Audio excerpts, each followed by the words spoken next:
Bien le bonsoir les Blaugrana, on se retrouve pour parler de cette rencontre entre Getafe et le FC Barcelone qui vient tout juste de se terminer. Franchement, il y en a des choses à dire, mais je ne vais pas trop en dire pour pas que mes mots dépassent mes pensées. Vraiment, ce que je pense de cette équipe de Getafe, ce qu'elle propose, match après match, c'est pas la première fois. Chaque rencontre, on a ce genre de soucis avec eux. On les a déjà catégorisés d'équipes de bouchers, d'équipes de tout sauf football, d'équipes anti-sportives et ainsi de suite. À des moments même, je disais que le fait qu'ils jouent à 11 derrière, enfin 11 à 10 avec le gardien parce qu'il est derrière aussi, il rentre dans les calculs à 11, oui, même leur entraîneur est devenu défenseur au fil du temps, donc il joue à 12. Voilà, l'entraîneur, je le compte avec eux, il défend avec eux. On les a catégorisés d'équipes défensives. Moi-même, ici, je vous ai dit que c'était normal. L'équipe se bat avec leurs armes pour arriver à gratter un petit point, une victoire. Voilà, c'est comme ça, les gars, ils n'ont pas des superstars, donc laissons-les défendre. Mais de là à tomber dans le anti-sportif avec cette fin de match dégueulasse, on voit Baldé qui fait un geste très déplacé pour être objectif, mais très mérité. Pour être honnête. Voilà, on peut être objectif mais honnête aussi. Baldé aurait dû lui mettre une sifflante beaucoup plus forte que celle-là. Voilà, vous dites-moi geste déplacé, geste anti-football, ce que vous voulez. Il aurait dû lui mettre 2 claques en même temps, pas que une, parce que je l'ai trouvé trop gentil, moi, Baldé, sur l'action. Ils ont fait que ça tout le match. Ils nous ont habitués à ça. La fin de match qu'on a eue, elle était dégueulasse à voir. De l'anti-jeu à foison, en veux-tu, en voilà. Déjà qu'on était dégoûtés du résultat, ils sont totalement rentrés dans la tête de nos joueurs. Pour conclure avec l'équipe de Getafe, oui, je conclue très vite. Comme je l'ai dit, je n'ai pas envie que mes mots dépassent ma pensée concernant cette équipe. Jenny ce soir les gars. Est-ce que vous avez vu à quel moment il prend un carton jaune? Est-ce que vous avez vu à la 87e minute? Ça veut dire qu'il n'aura fallu attendre 87 minutes pour que l'arbitre se dise tiens, Jenny, il mérite un petit carton jaune. Par contre, Jenny, lui, il ne s'est pas gêné pour commettre des fautes. Tout le match, retapez-vous la rediffusion, ceux qui n'ont pas vu toutes les fautes subtiles que Jenny et les coups bas qu'il a mis aux joueurs de Barcelone sans être inquiétés par l'arbitre. Encore heureux que le gars se croit légitime de continuer à faire faute après faute. Le gars, il ne s'est pas gêné pour cogner les joueurs du Barça et l'arbitre, il n'a pas branché. Bon, vous me direz, il n'a pas branché sur un joueur, l'attaquant, je crois, de Getafe, qui monte sur le dos de Koundé alors qu'il joue directement le ballon. Koundé, en réalité, le centre a été dévié, corner, centre, bref, ça a été dévié, ça allait dans la direction de Koundé. Koundé va vers le ballon, il est retenu par le joueur de Getafe, il lui monte carrément sur le dos, l'arbitre n'a pas branché. Donc à partir de ce moment-là, moi j'ai pas envie que mon débrief tourne autour des fautes d'anti-jeu de Getafe, ça je l'ai très bien compris. Malheureusement, ce n'est ni la première ni la dernière fois qu'on verra ça, et c'est pareil pour l'arbitrage. On est mis de côté, ça sera ni la première ni la dernière fois, surtout quand on voit la VAR. Pour moi, la VAR, si vous voulez un avis simple et efficace, ça a tué le football. Ça a tué le football parce que malgré ça, on aurait pu se dire ah, ça va sauver le football en quelque sorte parce qu'il n'y aura plus d'erreurs d'arbitrage, ou du moins pas autant que ça. Il y en aura quelques-unes, mais qui seront très subtiles. La vérité est qu'il y a des erreurs d'arbitrage au même titre qu'avant l'arrivée de la VAR, si ce n'est plus. Sauf que maintenant, on le voit que certaines équipes bénéficient d'un avantage concernant cette VAR-là, et d'autres équipes n'en bénéficient tout simplement pas. Comment? Sur l'action de Koundé, on n'a même pas un appel de la VAR. Ça veut dire que dans le camion, ils ont vu le ralenti, ils ont vu que le joueur s'accrochait à Koundé, ils se sont dit non. Dans le meilleur des mondes, tout va bien. On ne demande même pas à l'arbitre de venir voir un peu qu'il y a eu un petit contact, qu'il y a eu contact directement, même pas. Donc la VAR, elle a juste tué le football. Elle nous a tué des actions de but, des matchs spectaculaires qui ont été bousillés par la VAR, tout en ne réglant pas ce problème d'injustice, d'erreur, d'arbitrage. Ça n'a pas réglé ça. Ça a ramené que du mauvais. Ça nous a permis de voir que des équipes étaient avantagées sans pour autant régler l'injustice, tout en nous bousillant le plaisir du football. Parce que autant oui, il y a des buts, des fois c'est hors-jeu et tout. On peut se dire, bon, tant mieux que c'est annulé, mais parfois, un but hors-jeu, ça fait pas de mal pour le spectacle. Non, moi je vous le dis. Quand c'est des matchs ennuyants et qu'il y a hors-jeu, par exemple, le but de Koundé, là, durant la coupe, les matchs passés, il était hors-jeu de ça. Mais ça, tu l'annules pas. Tu tues le spectacle. Moi, je comprends que les Américains, ils aiment pas le football. Là-bas en Amérique, c'est pas le football le sport principal. La première raison, c'est que c'est pas spectaculaire comme sport. Ils ont raison. Non, mais allez regarder le basket, le volleyball, où ça met des buts à tout va, des 3 points paniers. Ils ont raison. Allez-y, faites-vous plaisir. Nous, on est là, on nous refuse du spectacle et des buts pour ça de hors-jeu. Par contre, la VAR, elle n'intervient pas quand il y a une injustice. Bref, clôturant ça, parlant du Barça. Déjà, à l'annonce de la composition, moi j'ai vu plusieurs problèmes. On savait déjà quelle était la nature de cette équipe-là, si on peut appeler ça une équipe de Getafe. Pour ma part, un Frenkie de Jong, dès le début du match, n'aurait pas été de refus, histoire d'apporter un surnombre en attaque, car ils ne vont pas trop poser problème offensivement Getafe. Ils vont jouer que défensif. Donc un joueur comme Casado, qui est plus plutôt dans la maîtrise et tout, est-ce que tu en as réellement utilité? Et par là, je ne dis pas que Casado fait un mauvais match ou autre. Je ne vais même pas parler de sa prestation durant le match. Je parle juste de la feuille de match. À l'annonce de la composition, ça aurait été plus judicieux de mettre un joueur qui a plus une vocation offensive comme Frenkie de Jong. Et lorsqu'il faudra maîtriser, c'est bon les gars. Frenkie de Jong, il n'est pas non plus au bac à sable. Il sait maîtriser le ballon face à une équipe comme Getafe. Je veux bien que quand c'est des équipes comme le Bayern, comme le Real, comme Liverpool, on nous parle d'une certaine maîtrise, d'une certaine équilibre d'équipe à avoir. Et là, tu mets Casado, mais c'est du pain béni. Encore heureux les gars, Casado pour la maîtrise d'équipe. C'est excellent. Mais quand tu sais qu'ils vont jouer à 15 000 derrière, balance autant de joueurs offensifs que tu peux, surtout quand tu as des joueurs sous la manche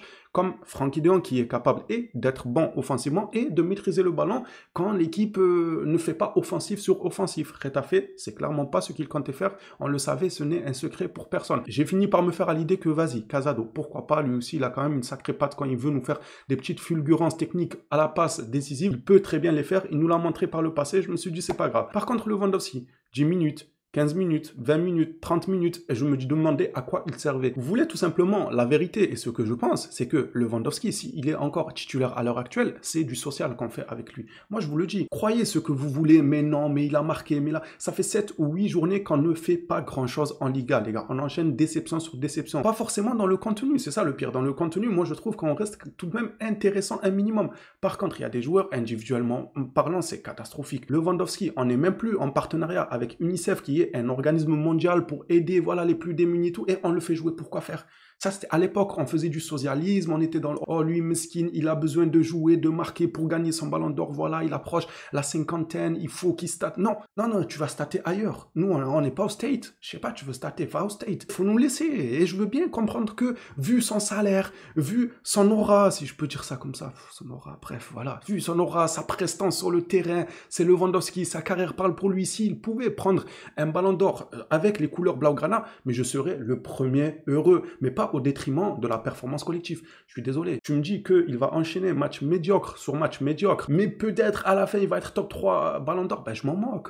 Par contre, si tu me dis qu'en étant sur le banc, le collectif va performer, évidemment que je veux que le collectif performe. Je dis ça parce que pour moi, Olmo aurait pu débuter ce match en faux neuf. Ça n'aurait choqué personne, les gars. Je vous rappelle que ici même, le match face au Real Madrid, lorsqu'on gagnait 5-2, que...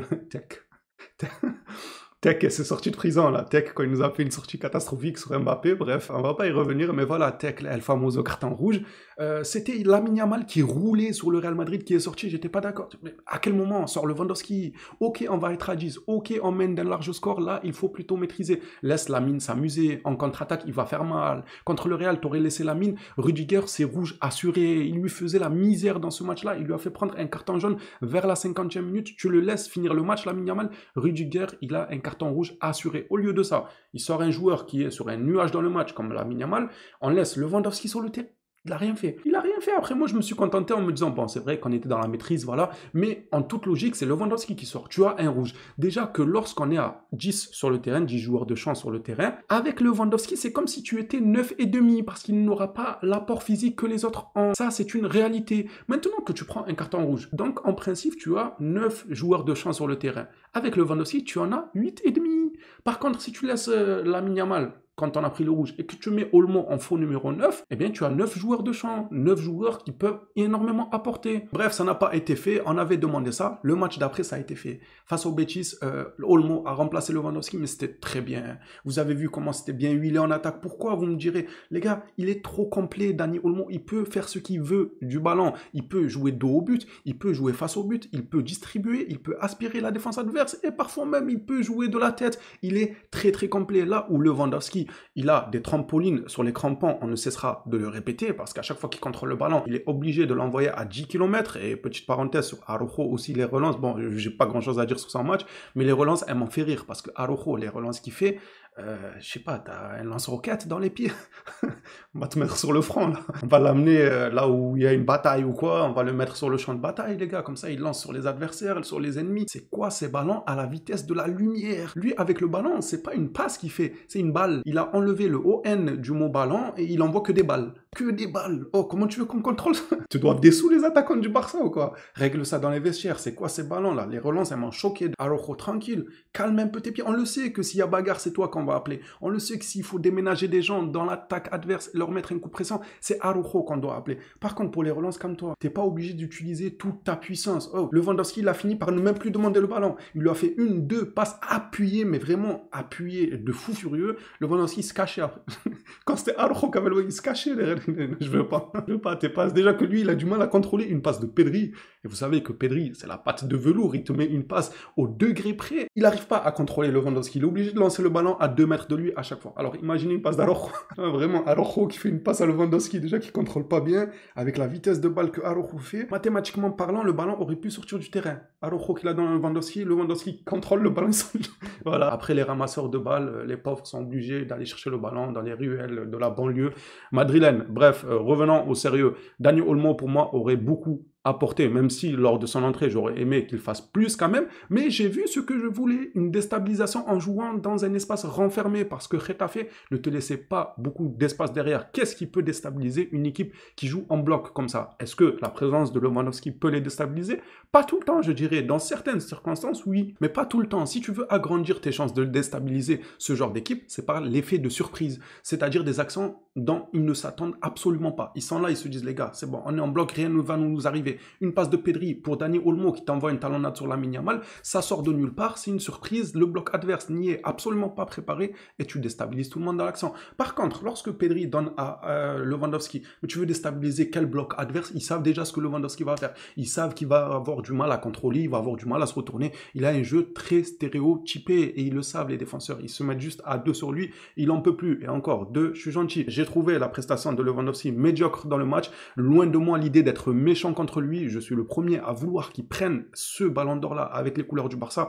Je suis désolé, je ne ferai pas partie du train si cela doit se faire au détriment du collectif et des coupes qu'on peut gagner collectivement parlant. C'est le collectif avant tout. Pour conclure ce débrief et vous laisser à vous la parole dans l'espace commentaire que je lirai avec plaisir vos avis, peut-être que vous allez me dire que Lewandowski, vous l'avez trouvé intéressant. Soyons fous, donnez votre avis. Je tiens quand même à faire une mention spéciale pour le match de Baldé que j'ai beaucoup aimé. Rafinha, vraiment, s'il était un peu plus juste, il aurait pu. Franchement, je ne lui en veux pas sur sa dernière occasion là du pied gauche. Il y a un rebond, les gars. Le rebond, il fait très très mal. Quasiment personne ne peut reprendre parfaitement ce ballon. Par contre, d'autres actions comme la tête et tout, il aurait pu être un peu plus juste. Baldé, en tout cas, il m'a fait extrêmement plaisir. Quand je vous disais là, les débriefs passés, attention, lui, il est en train de progresser petit à petit dans l'ombre. Lui, il n'a pas progressé comme Lamine, Koubarsi et tout. Il progresse tout seul, petit à petit dans l'ombre. On lui tombe souvent dessus en disant que oui, il n'a pas une qualité de passe, une qualité de centre et tout, mais en attendant, il fait un excellent travail dans l'ombre. Pareil pour Koundé, Koundé excellent aussi. Pour moi, un joueur comme Baldé se doit en fait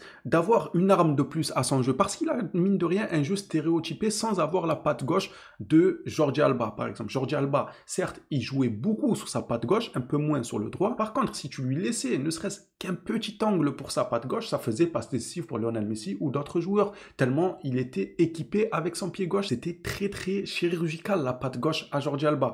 Baldé, lui, malheureusement, pour le moment, il pourra toujours évoluer dans le temps. Pour le moment, il n'a pas une patte gauche chirurgicale. Un centre sur 2, il finit dans les tribunes, c'est une réalité aussi. Par contre, il a été très bon ce soir, et pour moi, s'il doit avoir une arme à son pied, histoire de ne pas tomber dans ce jeu trop stéréotypé qu'on arrive à défendre assez facilement dessus, il doit travailler un peu plus sa patte droite. Baldé, s'il fait un travail avec sa patte droite, c'est-à-dire que lorsqu'il se présentera face aux défenseurs adverses, ils ne sauront pas s'il va rentrer sur son pied droit, car il saura courir balle au pied avec le pied droit, ou bien il va aller sur son pied gauche, là, il sera mais très dangereux. Je pense que très peu de joueurs à son poste pourront s'asseoir à sa table si Baldé arrive à perfectionner un peu son pied droit, histoire de ne pas être lisible pour les adversaires. Il pourrait faire très très mal. Compenser ce manque de finesse technique qu'il a avec sa patte gauche pour mettre des centres millimétrés, ça lui arrive. Aujourd'hui, il a déposé de beaux centres, mais pas tout le temps, c'est pas régulier à vrai dire. S'il arrivait à équilibrer ce manque-là de finesse de sa patte gauche en étant un tout petit peu meilleur avec sa patte droite, ça peut que être excellent pour le joueur. J'ai beaucoup aimé son match. Les Blaugrana, à votre tour de jouer dans l'espace commentaire. On manque l'occasion de revenir à un point du Real Madrid, d'égaliser les points du Real Madrid en attendant leur match de demain.